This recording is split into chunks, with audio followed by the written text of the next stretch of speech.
गुरुर्ब्रह्मा गुरुर्विष्णुः गुरुर्देवो महेश्वरः गुरु साक्षात् परब्रह्मा तस्मै श्री गुरवे नमः।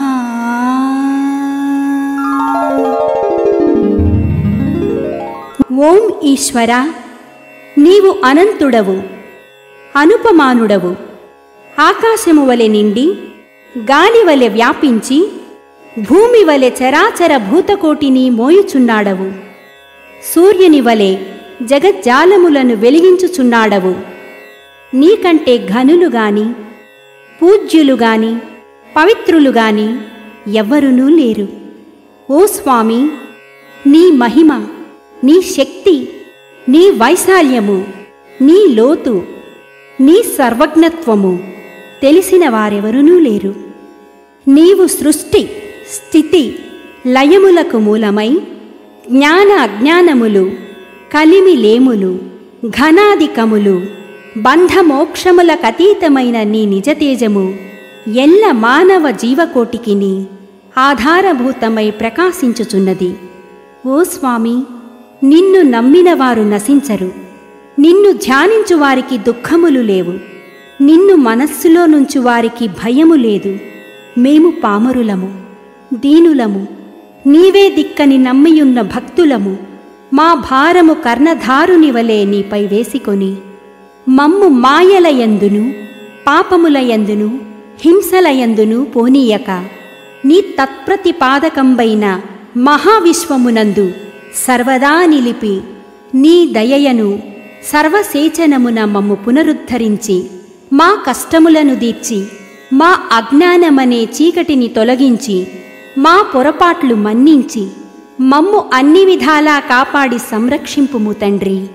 నీవు కరుణాళుడవు, దయాళుడవు, దీన రక్షకుడవు, దేవాధిదేవుడవు, సచ్చిదానంద స్వరూపుడవు, ఈశ్వరుడవు. నీకు మా నమస్సులగునుగాక. నమస్తే నమస్తే నమస్తే నమః. ఓం శాంతి శాంతి శాంతి.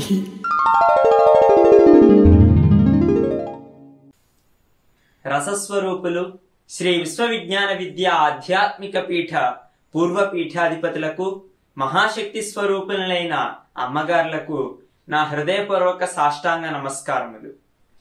ప్రతి ఆదివారం నిర్వహించుకుంటున్న ఈ ఉమరాలీషా అంతర్జాతీయ సాహిత్య సదస్సు ద్వారా బ్రహ్మర్షి తత్వవేత్త డాక్టర్ ఉమరాలీషా వారు రచించిన అనేక గ్రంథాల్లో ఉన్న అనేక తాత్విక అంశాలను తెలుసుకునే మహద్భాగ్యాన్ని ప్రసాదించిన శ్రీ విశ్వవిజ్ఞాన విద్య ఆధ్యాత్మిక పీఠ నవమ పీఠాధిపతులు సద్గురు సార్వభౌములు డాక్టర్ ఉమరాలీషా స్వామి వారి దివ్య పాదార విందాలకు శత సహస్ర కోటి వందనములు. ఈనాటి మహాకవి డాక్టర్ ఉమరాలీషా వారి అంతర్జాతీయ సాహిత్య సదస్సులో పాల్గొంటున్న సాహితీ ప్రియులకు, తత్వ జిజ్ఞాసులందరికీ స్వాగతం పలుకుతున్నాం. హితేన సహితం సాహిత్యం అన్నారు పెద్దలు. సమాజ హితమే ధ్యేయంగా కావ్యాలు రచించేవారు. మానవ సమాజంలోని వ్యక్తులు సాహిత్యాన్ని చదవడం వల్ల కానీ, వినడం వల్ల కానీ మంచిని గ్రహించి, ఆచరించి తమ తమ ప్రవర్తనను ఆదర్శంగా చేసుకుంటారని కవుల ఉద్దేశం. రాను రాను సాహిత్యం వినోదప్రదంగా ఉండాలని, విజ్ఞానప్రదంగా ఉండాలని, విమర్శనాత్మకంగా ఉండాలని పలువురు అభిప్రాయపడ్డారు. తత్ఫలితంగా వినోద కావ్యాలు, విజ్ఞానపరమైన కావ్యాలు మనిషి మనోవికాసానికి దోహదం చేసే విధంగా వివిధ రకాల ఇతివృత్తులతో కావ్యాలు రచించబడ్డాయి. తరువాత విమర్శనా కావ్యాలు కూడా రచించబడ్డాయి. కావ్య పఠనం మనిషికి విజ్ఞాన, వినోద, విమర్శనలతో పాటుగా విచక్షణా జ్ఞానాన్ని కూడా కలిగిస్తుందని గ్రహించాలి. సాధారణంగా కావ్యాలు ఒక వ్యక్తి ఇంకొక వ్యక్తికి గాని, ఒక సమూహానికి గాని విషదమయ్యేటట్లు బోధించబడేవి. తరువాత కాలంలో వీటిని శ్రవ్య కావ్యాలు అన్నారు. కావ్య కథ వింటున్న వ్యక్తి ఆ కథను, కథలోని పాత్రలను తన హృదయ ఫలకం మీద సృష్టించుకుని మనోనేత్రంతో దర్శించేవాడు. పాత్రల సృష్టి, వాటి సంభాషణలు, వాటి ఆహార్యం ఆ వ్యక్తి యొక్క ఆలోచన పరిధిని బట్టి ఉండేవి. అయితే కావ్యకర్తలు ఆ పాత్ర సృష్టి, వాటి సంభాషణలు, వాటి ఆహార్యం తామే తమ రచనల్లో ప్రస్ఫుటించేలాగా రచించాలని పూనుకున్నారు. వీటిని దృశ్య కావ్యములు అంటారు. ఇలా సాహిత్యంలో పద్య కావ్యాలు, గద్య కావ్యాలు, దృశ్య కావ్యాలు, ప్రబంధాలు, శతకాలు ఇంకా అనేక రకాలుగా విస్తరించింది కవిత్వం. ఒక వ్యక్తి గాథను పద్యాల్లో వ్రాస్తే పద్య కావ్యం, పద్యం గద్యం కలిపి వ్రాస్తే దాన్ని చెంపు కావ్యం అంటారు. పూర్తి గద్యంలో వ్రాస్తే అది నవల. నవలలో ఒక వ్యక్తి యొక్క జీవిత గమనం, ఒడిదుడుకులు, సమస్యలు, పరిష్కారాలు అన్నీ ఉండడం వల్ల పాఠకులకు తాము తమ జీవన విధానాన్ని సరిదిద్దుకునేందుకు అవకాశం ఉంటుంది. ఎలాంటి సమస్య వస్తే ఎటువంటి పరిష్కారం అవసరమో ముందే అవగాహన కాబడుతుంది. అలాగే సంభాషణ, ఇద్దరు లేక ముగ్గురు వ్యక్తులు సంభాషిస్తున్నప్పుడు ఏ విధమైన పదజాలం వాడాలి, ఏ విధమైన పదజాలం వాడకూడదు, సందర్భోచితంగా తమ హావభావాలు కానీ భావోద్రేకాలను కానీ ఎలా ప్రదర్శించాలి అనే విషయాలన్నీ తెలుస్తాయి.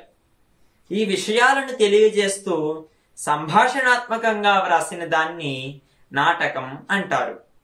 ఒక గొప్ప దేశభక్తుణ్ణి గాని, తన మనసుకు నచ్చిన దేవుణ్ణి, దేవతను గాని భక్తి భావంతోనూ సమాజంలో నైతికమైనటువంటి విలువలను పెంపొందించే అంశాలను పద్యాల రూపంలో వ్రాస్తే దాన్ని శతకం అంటారు. పద్యం రాసేటప్పుడు ఛందో నిబంధనలు ఉండాలి. వాటికి సూచించిన యతిప్రాసలను ఖచ్చితంగా పాటించి వ్రాయాలి. ఛందో నిబంధనలు లేకుండా స్వేచ్ఛతో తన మనస్సులో ఉన్న భావాలను సూటిగా చెప్తూ, వినడానికి సొంపైన పదాలను వాడుతూ అనుప్రాసలతో కూడిన దాన్ని వచన కవిత, గేయము అని అంటారు. కవులు నాడు కాని నేడు కాని ఒక్కొక్క ప్రక్రియను ఎంచుకుని నిష్ణాతులవ్వడం అందరికీ తెలిసిందే. కానీ మహాకవి డాక్టర్ ఉమరాలీ షా గారు పద్య కావ్యం రాశారు, నవల వ్రాసారు, నాటకం వ్రాసారు, కవిత వ్రాసారు. ఇంకా ఆ కాలంలో సాహిత్యంలో ఎన్ని ప్రక్రియలున్నాయో అన్నింటిలోనూ తాను రచన చేసి నిజంగానే సమాజానికి హితం చేకూర్చారు. మొట్టమొదటి మనం చెప్పుకున్నట్లు హితేన సహితం సాహిత్యం అనే సూక్తిని నిరూపించారు. వారికి అనేక నమోవాకములు. శ్రీ విశ్వవిజ్ఞాన విద్య ఆధ్యాత్మిక పీఠాధిపతులు ఈశ్వర ఏకత్వాన్ని ప్రబోధిస్తూ అనేక తాత్విక గ్రంథాలను రచించారు. ఈ గ్రంథాల్లో తాత్విక మూలాంశాలతో పాటుగా వారి స్వీయానుభవాలను కూడా ప్రకటించారు. షష్ఠ పీఠాధిపతి తత్వవేత్త బ్రహ్మర్షి డాక్టర్ ఉమరాలీ షా వారు బహుగ్రంథకర్త. వీరు 16 ఏళ్ల చిన్న వయసులోనే జీవునికి ఈశ్వర వృత్తిని కలుగజేసే బ్రహ్మ విద్యా విలాసం అనే తాత్విక శతకాన్ని శృతులకు వ్యతిరేకం కాని విధానంలో రచించినట్లు వారే స్వయంగా ప్రకటించారు. దుఃఖరహితమైన సుఖము, ఆనందము, తృప్తి కావాలంటే బ్రహ్మ విద్యకు సమానమైనది ఈ జగత్తులో మరొకటి లేదు. లౌకిక సంబంధమైన ఏ విధమైన ఔన్నత్యము, ఎంతటి రాజ్యాధికారం ఉన్నా అది కలిగించే సుఖానుభూతుల కన్నా లెక్కించలేనంత, వర్ణించలేనంత అపరిమితమైన ఆనందాన్ని బ్రహ్మ విద్య కలిగిస్తుంది. దుఃఖ నివృత్తి, శాశ్వత ఆనందావాప్తి అనగా జీవన్ముక్తిత్వం బ్రహ్మ విద్య వలనే సిద్ధింపబడతాయి. అటువంటి శ్రేష్టమైన బ్రహ్మ విద్యను బ్రహ్మ విద్యా విలాసం అనే ఈ తాత్విక శతకం ద్వారా బ్రహ్మజ్ఞాని అయిన డాక్టర్ ఉమరాలీ షా వారు మనందరికీ అందించారు. ఈ గ్రంథంలో బ్రహ్మ నిర్ణయం, మాయోత్పత్తి, సగుణ నిర్గుణ బ్రహ్మ నిరూపణ, 96 ఇంద్రియ విచార ఘట్టము, ఆత్మస్వరూప విచారణ అనే 6 ఘట్టాలను గతంలో కొన్ని వారాల పాటు జరిగిన సాహిత్య సదస్సుల్లో స్వర్గీయ నేరెళ్ల కృష్ణమూర్తి గారి ప్రవచనాల ద్వారా విని ఆయా అంశాల గురించి తెలుసుకున్నాం. ఇప్పుడు 6వ ఘట్టమైన యోగ నిర్ణయం గురించి ఈనాటి సాహిత్య సదస్సులో తెలుసుకునే ప్రయత్నం చేద్దాం. యోగము అనే పదం యుజ్ అనే సంస్కృత ధాతువు నుండి వచ్చింది. యుజ్ ధాతువుకు కలుసుకోవడం, ఐక్యమవడం, సమన్వయించడం మొదలైన అర్థాలున్నాయి. యుజ్యతే అనేన ఇది యోగః అని యోగ శబ్ద వ్యుత్పత్తి. జీవాత్మ పరమాత్మలో సంయోగం చెందడమే యోగం యొక్క పరమార్థం. యోగం అంటే ఇంద్రియాలను వశపరుచుకుని చిత్తమును ఈశ్వరునిలో ఐక్యం చేయడం, మానవుని మానసిక శక్తులన్నిటినీ ఒకటిగా చేసి సామాన్య స్థితిని చేకూర్చి భగవన్మయమనరించడమే యోగం. ఇలా ఏకాగ్రత సాధించడం వల్ల జీవావధులను భగ్నం చేసి పరమార్థ తత్వాన్ని తెలుసుకుని తరించవచ్చు. అలా ఆత్మ తనలో ఉన్న నిగూఢమైన నిజ శక్తిని సాధిస్తుంది. ప్రజల యొక్క సంస్కారాలు, మనస్తత్వాలు భిన్నంగా ఉండడం వల్ల భగవత్ ప్రాప్తికి వారు చేసే సాధనలు వేరువేరుగా ఉండడం వల్ల యోగములు కూడా అనేక విధాలుగా ఉన్నాయి. కర్మయోగము, భక్తి యోగము, రాజయోగము, జ్ఞానయోగము మొదలైన అనేక యోగాలను మనం గమనించవచ్చు. యోగస్థ కురు కర్మాణి సంగం త్యక్త్వా ధనంజయ సిద్ధ్య సిద్ధ్యో సమో భూత్వా సమత్వం యోగ ఉచ్యతే అని శ్రీకృష్ణ పరమాత్మ భగవద్గీతలో కర్మయోగం గురించి తెలియజేశారు. యోగ నిష్ఠతో ఉండి కర్మలన్నింటినీ ఫలితం ఏమాత్రము ఆశించకుండా చేస్తూ ఫలితం సిద్ధించినా సిద్ధించకపోయినా సమబుద్ధి కలిగి ఉండడమే యోగము అని చెప్పబడుతుంది. దీనినే కర్మయోగము అంటాం. తరువాత భక్తి యోగం. అన్ని యోగాల కన్నా భక్తి యోగము చాలా సులభమైనది. భగవంతుని పట్ల అవ్యాజమైన అనంతమైన ప్రేమను కలిగి ఉండడమే భక్తి యోగం. మాంచయో వ్యభిచారేణ భక్తి యోగేన సేవతే స గుణాన్ సమతీత్యైతాన్ బ్రహ్మ భూయాయ కల్పతే అని శ్రీకృష్ణ పరమాత్మ భగవద్గీతలో తెలియజేస్తారు. ఎవరైతే అచంచలమైన భక్తి యోగం ద్వారా భగవంతుణ్ణి సేవిస్తారో వారు త్రిగుణాలను అతిక్రమించి బ్రహ్మ సాక్షాత్కారం పొందుతారు అని దీని భావం. భక్తి యోగం యొక్క మహిమ అటువంటిది. తరువాత రాజయోగం. రాజయోగాన్నే ధ్యాన యోగమని, ఆత్మ సంయమ యోగమని కూడా పిలుస్తాం. పతంజలి మహర్షి ఈ రాజయోగాన్ని విస్తారంగా వర్ణించారు. రాజయోగం 8 అంగాలతో కూడి ఉంటుంది. యమ నియమ ఆసన ప్రాణాయామ ప్రత్యాహార ధారణ ధ్యాన సమాధయోష్టావంగాని అని పతంజలి మహర్షి రచించిన యోగ సూత్రాలలో ఒక సూత్రం. యమము, నియమము, ఆసనము, ప్రాణాయామము, ప్రత్యాహారము, ధారణ, ధ్యానము, సమాధి అనే ఈ 8 అంగాలతో కూడినదే రాజయోగం.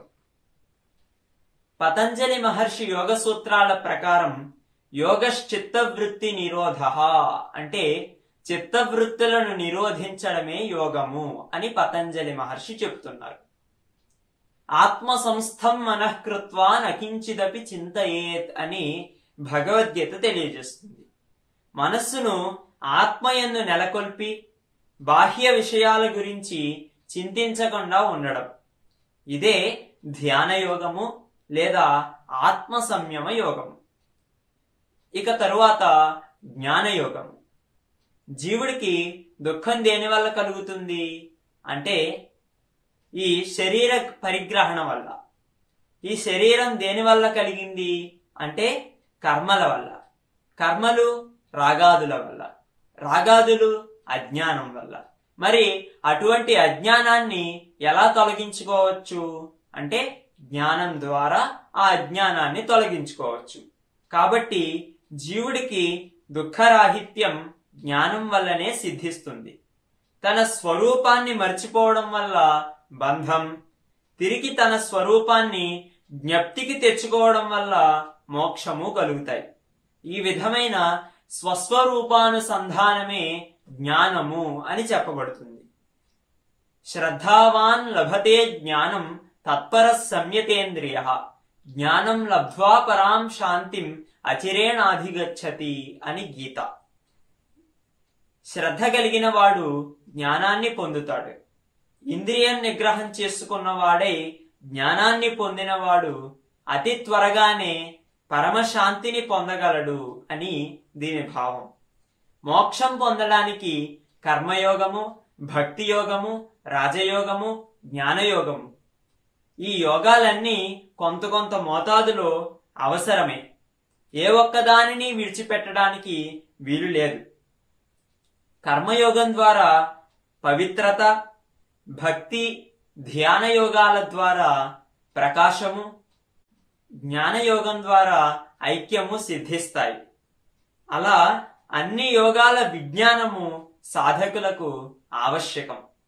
అటువంటి యోగ విజ్ఞానాన్ని, యోగముల యొక్క సారాంశాన్ని, వాటి నిర్ణయాన్ని అతి తేలిక పదాలతో, అతి తేలిక రీతిలో ఉన్న పద్యాలతో షష్ఠపీఠాధిపతి తత్వవేత్త డాక్టర్ ఉమరాలీ షా వారు ఈ బ్రహ్మ విద్యా విలాసం అనే ఈ తాత్విక శతకంలో యోగ నిర్ణయం ద్వారా తెలియజేశారు.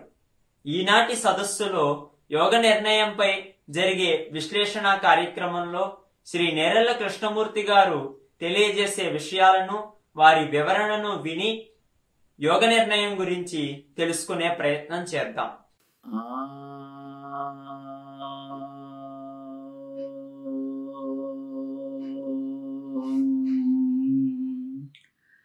గురుర్బ్రహ్మా గురుర్విష్ణుః గురుదేవో మహేశ్వరః గురుర్ సాక్షాత్ పరబ్రహ్మ తస్మై శ్రీ సద్గురవే నమః. శ్రీ శ్రీ శ్రీ విశ్వ విజ్ఞాన విద్యాధ్యాత్మిక పీఠాచార్యుల వారికి పాదాభివందనములు. బ్రహ్మ విద్యా విలాసం. అఖిల లోక స్వరూపుండనైన నాకపేక్షలేదెంత మాత్రంబు విశ్వముందు కర్మములు చేయువాడను గాను నేను కలుషగత వేషభూష ఆకైలలీష. అఖిల లోక స్వరూపుండనైన నాకు, నేను ఈ లోకంలో ఉన్న జీవరాశులు అన్నిటి యందు నేను నిండి ఉన్నాను. కాబట్టి నాకు ఏ ప్రాణి మీద కూడా ఇష్టమని అయిష్టమని ఈ రెండింటిలో ఏదీ లేదు. ఇంచేత నాకు అపేక్ష అనేది లేదు. ఉన్నాను, అవి నన్ను ఆశ్రయించుకుని ఉన్నాయి కాబట్టి వాటిని అనుగ్రహం చేత నడపబడుతూ ఉంటాయి. కాబట్టి ఆ కర్మాచరణం అనేది ఆ జీవరాశుల యొక్క అవి చేసుకునేటటువంటి విషయ వ్యవహారాలు. ఆ కర్మను నన్ను అంటావు ఇంచేతంటే అది నాకు సంబంధం కాదు. దాన్ని స్వామి ఏం చెప్తా ఉన్నానంటే, ఇది పంచభూతాత్మకమైన ఆత్మస్వరూపం. శబ్ద స్పర్శ రూపరసగంధాలు ఇవి మానవుల్లో ఆకరణ బ్రహ్మస్వరూపంగా వ్యక్తమవుతాయి. అలా వ్యక్తమైనంత మాత్రాన మానవ పరిణామం రాకపోతే ఆ మానవ వ్యక్తిత్వం పొందనట్టే అని కూడా మనకు స్వామి ఇందులో చెప్పుకొచ్చారు. ఎందుకంటే ఆ శబ్దస్పర్శ రూపరసగంధాలు అనేటటువంటి ఆ మానవ రూపం ఏదైతే ఉన్నదో, ఈ మానవ రూపం అంటే ఒక మనిషి శరీరం అని ఒకటే అనుకోకూడదు. ఈ 84 లక్షల జీవరాశులు కూడా ఈ జీవరూపం అనేది ఏదైతే ఉన్నదో ఆ జీవజాలం అంతా కూడా మానవ రూపమే. అటువంటి మానవ రూపంలో ఇప్పుడు వృక్షాలు ఉన్నాయి, పక్షులు ఉన్నాయి, మత్స్యాలు ఉన్నాయి, మృగాలు ఉన్నాయి, మానవులు ఉన్నారు, అందరూ ఉన్నారు. ఈ అందరూ కూడా పంచభూతాలతో తయారయ్యారు. అంచేత పంచభూతాత్మకమైన ఆత్మస్వరూపం అది శబ్దస్పర్శ రూపరసగంధాలకు సంబంధించింది అన్నారు స్వామి. ఆ శబ్దస్పర్శ రూపరసగంధాల్లో విశేషం ఏంటంటే 5 రకాలైనటువంటి గుణాలు కలిగి ఉన్నాయి. స్థూలము, స్వరూపము, సూక్ష్మము, అన్వయము, అర్థవత్వము అని 5 గుణాల చేత ఆ పంచభూతాలు కూడా పనిచేస్తూ ఉంటాయి. అంచేత అవి ఇటు మారుతూ ఉంటాయి, అటు మారుతూ ఉంటాయి. అయితే ఆ అన్వయం అనేటటువంటి ఆ స్థితిని మనం తెలుసుకోవాల్సి ఉంది. ఏమిటి తెలుసుకోవాలి? ఇప్పుడు పృథ్వీతత్వం ఉన్నది, ఇప్పుడు భూమి అనేది ఉన్నది.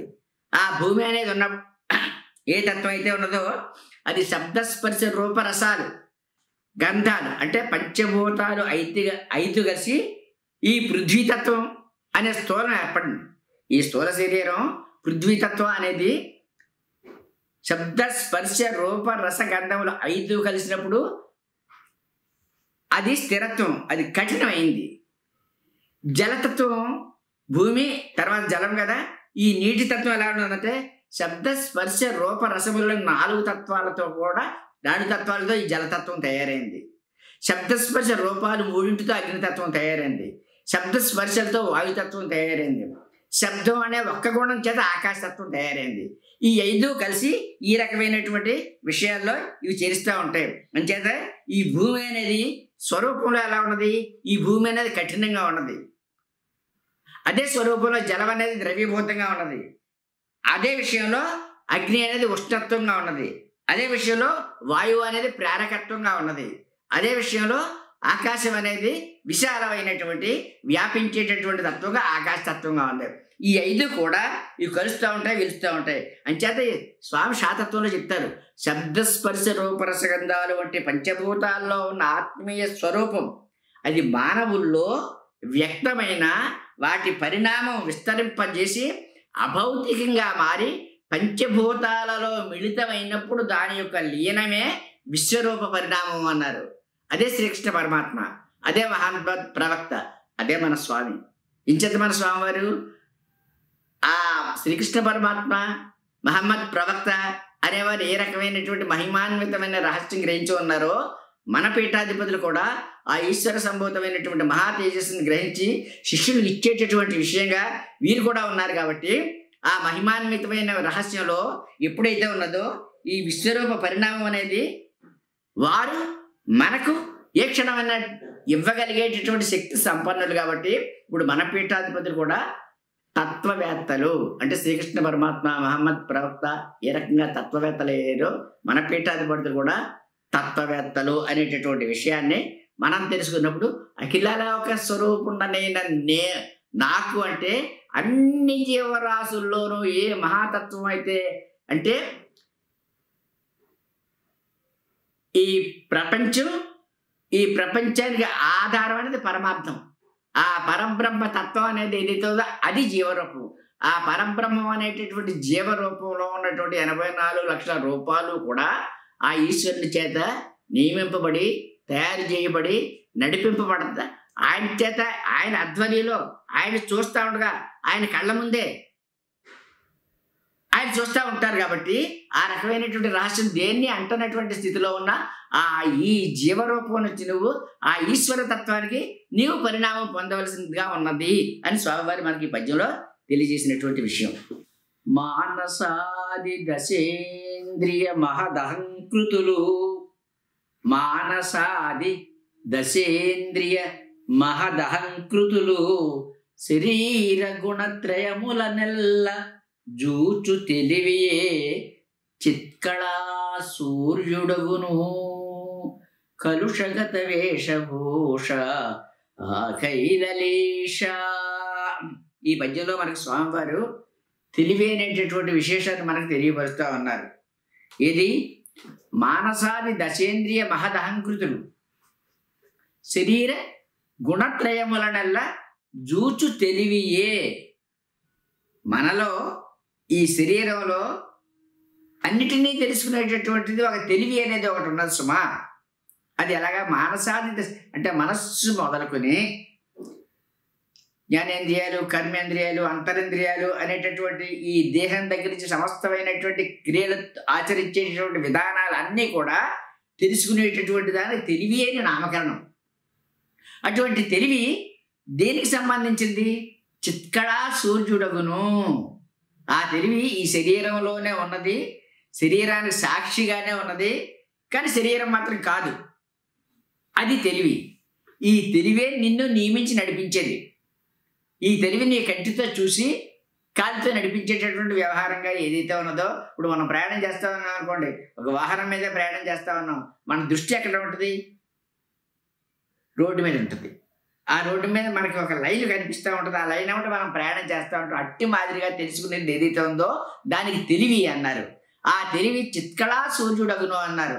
ఆ చిత్కళ అనేది ఈ శరీరంలో ఎలా వచ్చింది, ఏమిటి అన్నప్పుడు మానసాది దశేంద్రియ మహదహంకృతులు ఇవన్నీ ఉన్నాయి. పంచభూతాలకు సంబంధించినవి. ఆ పంచభూతాలకు సంబంధించినటువంటి వ్యవహారంలో తయారైనది ఏది అంటే, అక్కడ మాయతో పరమాత్మ అనేటటువంటి ఆ శుద్ధ చైతన్యంలో మాయ ఎప్పుడైతే ఆవహించిందో అప్పుడే ఏర్పడింది, అప్పుడు సిద్ధించింది చిత్కళ. అంటే స్వప్రకాశం, స్వయం ప్రకాశమానమైనటువంటి కాంతి. ఆ కాంతి ఈ సంస్థాన్ని తెలుసుకుంటా ఉంది. ఆ తెలుసుకునేటటువంటిది ఏదైతే ఉన్నదో అది, దాన్ని నువ్వు తెలుసుకోవాలి సుమా. దాంట్లో అన్నీ ఉన్నాయి, ఈ విశేషాలు అన్నీ కూడా ఉన్నాయి. స్వప్రకాశ చైతన్యము అంటే ఏదైతే ఉన్నదో ఆ ప్రకాశం. జూచు తెలివియే చిత్కళా సూర్యుడగును. చిత్తు అనేది ప్రకాశం. ఆ ప్రకాశం పరమాత్మ తత్వానికి సంబంధించిన ప్రకాశం చిత్తు అనేది. ఆ చిత్ యొక్క కళ ఇక్కడ మనం గమనించాల్సింది ఏంటంటే, ఈ శరీరంలో ఉన్నటువంటి సూక్ష్మ శరీరంలో జరిగేది, బాహ్య శరీరంలో జరిగే ఈ రహస్యాలన్నింటినీ తెలుసుకునేటటువంటి విషయం ఏదైతే ఉన్నదో ఆ కళ అనేది అది తెలివిగా ఉన్నది అనేది, అది ఎలాగ ఉన్నదంటే మనం ఒక దృష్టాంతం ద్వారా తెలుసుకుంటేనే కానీ అది మనకు రహస్యం విడదు. ఇక్కడ చిత్కళా సూర్యుడగును అన్నారు. ఆ చిత్కళ అనేది ఒక సూర్య భగవానుడు, ఆకాశం మీద సూర్య భగవానుడు ఉన్నాడు. మనం సూర్యుని చూస్తాం. సూర్యుని చూస్తే ఆ సూర్యబింబాన్ని అలా చూస్తూ ఉంటే ఆ సూర్యుని యొక్క శక్తి, ఆ ప్రకాశం మన కంటిలో నిండి మన కళ్ళను గమనించి ఒక రకమైన చెమ్మ, కంటిలో నీరు ఏర్పడేటటువంటి ప్రభావంగా మనం తయారవుతాం. అలాగే ఆకాశం మీద ఉన్నటువంటి సూర్యుడు కింద భూమి మీద ఉన్నటువంటి కొలంలో కూడా ఆయన ఆ నీటిలో ప్రతిబింబించినప్పుడు ఆ ప్రతిబింబం కూడా మనం చూసామనుకోండి, ఆకాశంలో సూర్యుని చూస్తే ఎలాగైతే మన కళ్ళు నీటితో గుమ్మరిస్తాయో అట్టి మాదిరిగానే నీటిలో సూర్యుని చూసినా మన కళ్ళు చూడలేవు. అంటే ఆ ప్రకాశం అక్కడ సూర్య భగవానుడు ఏ ప్రకాశం అయితే ఉందో నీటిలో ఉన్నటువంటి ప్రతిబింబానికి కూడా అదే ప్రకాశం ఉన్నది. కాబట్టి ఆ పరమాత్మ అనేటటువంటి శుద్ధ చైతన్యంలో ఏ శక్తులు అయితే ఉన్నాయో ఆ శక్తి యొక్క కళాస్వరూపంలో కూడా ఆ శక్తులు ఇవిడి ఉన్నాయి. కాబట్టి ఇక్కడ ఏమిటి అని మనం ప్రశ్నించుకున్నప్పుడు ఆ తెలివి అనేటటువంటిది ఈ ప్రతిబింబం, ఈ నీటిలో ఉన్నటువంటి ప్రతిబింబం అంటే తెలివి. ఈ తెలివిలో కూడా ఆ పరమాత్మలో ఏ ఏ శక్తులు అయితే ఉన్నాయో ఈ తెలివిలో కూడా అటువంటి శక్తులే ఉన్నాయి సుమాని మనం తెలుసుకోవాలి. ఈ తెలివి ఈ ప్రపంచంలో ఈ ప్రాపంచిక విషయాలలో కూడి అంటే మలినమైపోయి ఈ ప్రపంచ కార్యాలన్నింటినీ కూడా చేస్తా ఉన్నాను, చూస్తా ఉన్నాను అనేటటువంటి విషయాలు కూడా ఈ తెలివి ఈ శరీరంలో ఉన్నటువంటి అంతఃకరణం చేసేటటువంటి క్రియాకలాపాలన్నీ కూడా తనకు మూలమైనటువంటి ప్రత్యేగాత్మక పనిముట్టుగా పనిచేస్తూ ఉన్నటువంటి ఈ తెలివి అని మనం ఈ పద్యంలో తెలుసుకోవాల్సినటువంటి విషయం. క్షేత్రమునకు విలక్షణ మాత్రైన అక్షరుండును క్షేత్రజ్ఞుడనగనొప్పు వాడదో గతులకు పాలుగాడు ఎప్పుడు. క్షేత్రమునకు విలక్షణ మాత్రైన అక్షరుండును క్షేత్రజ్ఞుడు అనగనొప్పు. అంటే ఈ క్షేత్రం అనేది ఏమిటి అని మనం తెలుసుకోవాలి. క్షేత్రం అంటే ఈ శరీరమే క్షేత్రం. ఇదం శరీరం కౌంతేయ క్షేత్రమిత్యభిధీయతే ఏ తద్యో వేత్తి తప్రాహు క్షేత్రంచ ఇది తద్విద అని గీతవాక్యం. ఏమిటంటే ఇదం శరీరం కౌంతేయ, ఈ శరీరమే క్షేత్రం అని చెప్పబడుతుంది. ఈ క్షేత్రాన్ని తెలుసుకునేవాడు క్షేత్రజ్ఞుడు. వాడు అధోగతులకు పాలు కాడు ఎప్పుడు అన్నారు స్వామి. అంటే ఈ క్షేత్రం అనేది పంచభూతాలకు సంబంధించినటువంటి భౌతికమైనటువంటి తొడుగు. ఇటువంటి శరీరాలు ఎన్నింటిలో మారుస్తూ ఉంటుంటుంది. అది అక్షర స్వరూపం. ఆ అక్షర పరబ్రహ్మం అనేది ఎంతవరకు అంటే అనేక శరీరం 84 లక్షల జీవరాశులు అంటారు చూసారా, అది ఆ అక్షర పురుషుడు. అది ఇంకా మనం తెలుసుకోవాలంటే భూమి రాపో అనులో వాయు ఖమోనో బుద్ధిరేవచ అహంకార ఈతీయమే భిన్నా ప్రకృతి రష్టద అంటాడు స్వామి కృష్ణస్వామి. ఈ భూమి, పంచభూతాలు, మనస్సు, బుద్ధి, చిత్తం, అహంకారం అనే ఏదైతే ఉన్నాయో అవి అష్ట ప్రకృతులుగా ఇవి నా మాయా రాజ్యం అన్నారు ఆయన. ఈ అష్ట ప్రకృతుల్లో పంచభూతాలతో కూడా ఉన్నది అపరా ప్రకృతి, అది భౌతికమైనది. దాంట్లో అంతఃకరణంగా ఏదైతే ఉన్నదో అది పరాప్రకృతి. ఈ పరాప్రకృతి అనేది సూక్ష్మ శరీరంలో ఉంటుంది.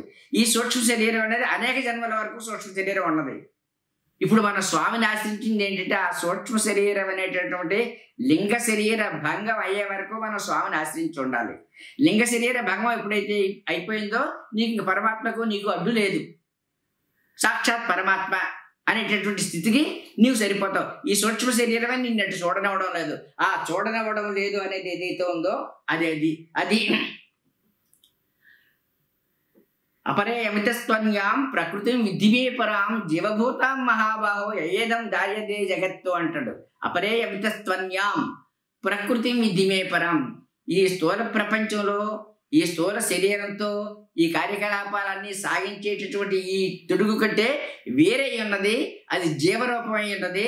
ఆ జీవరూపం ఇటువంటి శరీరాలన్నింటిలో మార్చేదై ఉన్నది అని కూడా గీతవాక్యం. అంచేత ఈ ఉపమానాల ద్వారా మనం ఈ పద్యంలో తెలుసుకోవాల్సినటువంటి విషయం ఏంటంటే క్షేత్రమునకు విలక్షణ మాత్రమేనా అన్నట్టు దీనికి ఈ పంచభూతాలు మన ప్రకృతిలో కనిపిస్తూ ఉంటాయి. ఎప్పుడైతే ఇందులో ఉన్నటువంటి ప్రాణం పంచవాయువుల్లో కలిసిపోయిందో ఆ పంచవాయువులతో కూడా సూక్ష్మ శరీరం వేరైపోయినప్పుడు ఈ పంచభూతాలు కూడా నీరు, నిప్పు, గాలి, అగ్ని అనేటటువంటి తత్వంలో కలిసిపోతాయని మనం తెలుసుకోవాల్సిన విషయంగా ఉన్నది. నిఖిలం ఒకవేళ నీక్షించి నిర్ణయించు, నిఖిలం ఒకవేళ నీక్షించి నిర్ణయించు, క్షరము అక్షరము ఇది యది స్థిరములనుచు వివక్షతలు చేయునది తిరివై వెలింగు. క్షరము అక్షరము ఇది నశించేది, ఇది నశించినది. అంటే ఇది అశాశ్వతమైంది, ఇది శాశ్వతమైంది అనేటటువంటి విచక్షణ చేసేటటువంటిది ఏదైతే ఉన్నదో అది ఈ శరీరంలో ఉన్నటువంటి తెలివిగా అది వెలుగుతూ ఉంటుంది సుమా. ఆ తెలివి అనేది నిఖిలం మొత్తం సమస్త ప్రపంచాన్ని కూడా చూడగలిగినటువంటిది ఏదైతే ఉందో ఆ చిత్కళా స్వరూపం. ఆ స్వరూపం ఎలా ఉన్నది? ఈ లోకాన్ని పరలోకాన్ని కూడా తెలుసుకునేటటువంటి విషయంగా ఉన్నది. అది మాత్రం తెలియబడదు. అది కాంతివంతంగా ఈ శరీరంలో నిక్షిప్తమై నిగూఢంగా ఉన్నటువంటి ధ్వనిమిళితమైన తేజస్సు అది నిగూఢంగానే ఉన్నది. దీనికే పురుష సూక్తంలో చెప్తారు మనకి, ఏతావానస్య మహిమా అతో జయాంచ పురుషః పాదోశ్చ విశ్వభూతాని త్రిపాదస్య అమృతం దివిహి అని. ఏతావానస్య మహిమా ఇదంతా కూడా ఆ పరమాత్మ యొక్క మహిమా విస్తారమే. అతోజ్యాయాంచ పురుష. అయితే ఈ ప్రకృతి అనే ఈ విశ్వం అనేది ఏదైతే ఉన్నదో ఆ విశ్వాన్ని మూడింతలు అధిగమించి ఉన్నది. ఆ అధిగమించి ఉన్నది ఏది అని కూడా మనం చూసుకున్నప్పుడు మూడంతలు స్వయం జ్యోతి అయిన అమృత స్వరూపమే వెలిగించుచున్నది అన్నారు. అంటే స్వయం ప్రకాశమానమైనది ఏదైతే ఉందో ఈ విశ్వరూపంగా ఉన్నదంతా కూడా పరమాత్మ 4 భాగాలుగా మనం చూసుకున్నప్పుడు అందులో ఒక పాదంలో ఈ విశ్వాంతరాళం అంతా ఉన్నది. ఈ విశ్వాంతరాళమే మనకు అంతుపట్టదు. అనేక గ్రహాలు, గోళాలు, నక్షత్ర మండలాలతో నిండి ఉన్నటువంటి ఈ విశ్వాంతరాళం అంతా కూడా ఆ పరమాత్మలో ఒక పాదము అన్నారు. ఏతావానస్య మహిమ. ఈ విశ్వం అంతా కూడా ఆయన మహిమా విస్తారమే. ఆయన మహిమా విస్తారమే కాబట్టి ఎలా ఉంటుందంటే పాదోశ్య విశ్వభూతాన్ని త్రిపాదస్యామృతం దివి, 3 పాదములు అమృత స్వరూపమైన స్వయం జ్యోతి అయి వెలుగొందుచున్నది. అదే వైష్ణవులు చెప్పేటటువంటి పరమ పదము అంటారు చూసారా, అలాగా ఇంకా అంతున్న సుమ. అది దాన్ని మనం తెలుసుకోవాల్సి ఉన్నది. తెలుసుకున్నప్పుడు ఈ తెలుసుకునేది ఏది అన్నప్పుడు అదే తెలివి అని ఈ దేహంలో ఉన్నటువంటి ఒకానొక తెలుసుకునేటటువంటి వస్తువు.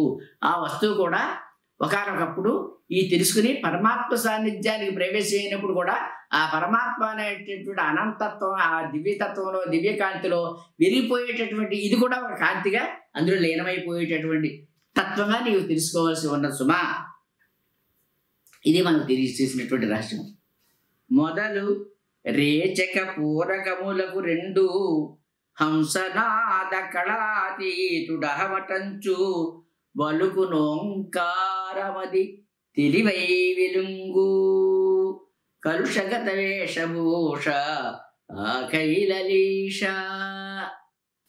మొదలు రేచక పూరకములకు 2. రేచక పూరకాలు అనేది ఇది ప్రాణాయామం గురించి తెలియజేస్తా ఉన్నారు స్వామి ఇందులో.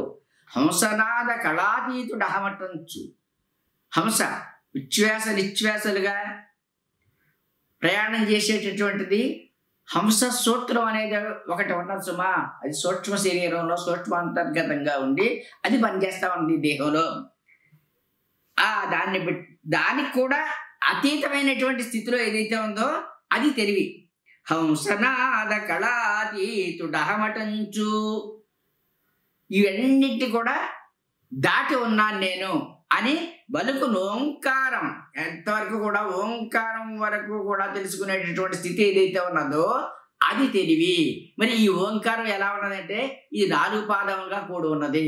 4 పాదములు అనే దాంట్లో ఈ సృష్టి స్థితి లయాత్మకమైనటువంటి స్థితిని మనం చూసుకున్నప్పుడు మనం స్థూల ప్రపంచం, స్వప్నావస్థ, జాగ్రత్తావస్థ, స్వప్నావస్థ, సుషుప్తి అవస్థ 3 అవస్థలు కూడా ఈ జాగ్రత్తావస్థగా స్థూల శరీరం చేత స్థూల ప్రపంచాన్ని అనుభవిస్తూ ఉంటాం మనం. దీన్ని తెలుసుకునేది కూడా ఆ తెలివే. అయితే దీనికి దాటినటువంటిది ఆ ఓంకార రహస్యం నీకు తెలియబడాలంటే కళాతీతమై వెలుగుండేటటువంటి స్థితి ఏది ఉందంటే ఈ స్థూల సూక్ష్మ కారణ మహాకారణాలు అనేటటువంటి ఆ మహాకారణ శరీరంలో నీవు నిలిచి ఉన్నప్పుడు, మహాకారణ శరీరం అనేది జ్ఞానస్వరూపం కాబట్టి ఆ జ్ఞానస్వరూపంలో ఈ ఓంకారం కూడా ఒక పాదంగా విముడు ఉన్న సుమా. ఈ ఓంకారం అనేది ఎలా ఉన్నది? 4 పాదాలుగా ప్రపంచాకారంగానే ఉంది. అందులో 3 భాగాలు భౌతికమైనటువంటి ఈ స్థూల శరీరానికి సంబంధించినటువంటిది, స్థూల శరీరానికి సంబంధించి స్థూల ప్రపంచాన్ని తెలుసుకుంటా ఉన్నది 3 పాదాలు. 4వది అది మహాకారణానికి సంబంధించింది అనేది ఉన్నది చూసారా. ఆ మహాకారణానికి సంబంధించి నిరంతరం పనిచేస్తానే ఉంటుంటుంది. ఆ నిరంతరం పనిచేసే ఆ సూక్ష్మ శరీరం, ఆ సూక్ష్మ శరీరంలో నిరంతరం పనిచేసేటటువంటి ఈ శ్వాస, ఆ తెలివి, ఎరుక అనేటటువంటి విషయాలుగా సకలాన్ని తెలుసుకుంటూ ఉంటాయి. అది కూడా ఆ ఓంకారంలో ఒక విభాగంగా ఉన్నది. అంటే మొత్తం సర్వ ఓంకారమయము అని మనకు తెలియజెప్పేది ఏదైతే ఉందో, ఆ తెలియజెప్పేదాన్ని తెలుసుకునేది ఏదైతే ఉందో ఆ తెలుసుకునేది తెలివి. ఆ తెలివే నీవుగా వ్యవహరించేటటువంటి విషయం. ఓం పూర్ణమిదం పూర్ణమదః పూర్ణాత్ పూర్ణముదచ్యతే పూర్ణస్య పూర్ణమాదాయ పూర్ణమేవావశిష్యతే. ఓం శాంతి శాంతి శాంతి. ఈనాటి మహాకవి డాక్టర్ ఉమరాలీ షా వారి అంతర్జాతీయ సాహిత్య సదస్సులో బ్రహ్మ విద్యా విలాసంలోని యోగ నిర్ణయం అనే ఘట్టం పైన జరిగిన విశ్లేషణ కార్యక్రమంలో పాల్గొన్న సాహితీ ప్రియులకు, తత్వ జిజ్ఞాసులందరికీ ధన్యవాదాలు తెలియజేస్తున్నాం. మహాకవి డాక్టర్ ఉమరాలీ షా వారు రచించిన బ్రహ్మ విద్యా విలాసంలోని యోగ నిర్ణయం అనే ఘట్టంలో ఉన్న అనేక తాత్విక అంశాలను ఈనాటి మహాకవి డాక్టర్ ఉమరాలీ షా వారి అంతర్జాతీయ సాహిత్య సదస్సులో తెలుసుకున్నాం. ఉమరాలీ షా అంతర్జాతీయ సాహిత్య సదస్సుకు సహాయ సహకారాలు అందజేయదలిచిన వారు పీఠం కాల్ సెంటర్ ను సంప్రదించండి. Phone number 9100008799. నంబర్ మరొకసారి 9100008799. మహాకవి తత్వవేత్త డాక్టర్ ఉమర్ అలీ షా వారు బ్రహ్మ విద్యా విలాసం అనే ఈ తాత్విక శతకంలో యోగ నిర్ణయం అనే ఈ ఘట్టంలో తెలిపిన మరిన్ని ఆసక్తికరమైన తాత్వికమైన నిగూఢమైన తాత్విక అంశాలను వచ్చే వారం తెలుసుకునే ప్రయత్నం చేద్దాం. అంతవరకు సెలవు. నమస్కారం.